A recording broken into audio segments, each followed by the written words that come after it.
moja ya kinga bora kabisa ya maambukizi ya HPV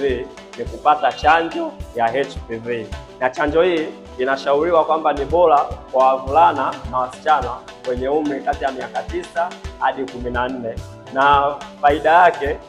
inapunguza maambukizi ya kupata HPV, lakini pia inakupunguzia hatari ya kupata saratani ya mlango wa kizazi kwa wewe mwanamke, lakini pia kwa mwanaume inakupunguzia uwezekano mkubwa wa kupata saratani ya uume pamoja na saratani ya njia ya haja kubwa. Kwa hiyo cha kufanya,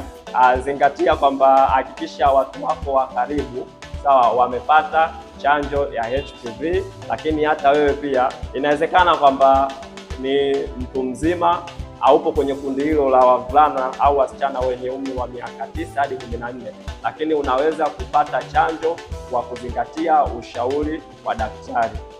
Na kama tayari umeshapata maambukizi ya HPV, basi hakikisha unanitafuta kwa ajili ya tiba sahihi. Chukua namba yangu kwenye bio, nitumie ujumbe WhatsApp au nipigie kwa ajili ya matibabu sahihi kwenye changamoto yako.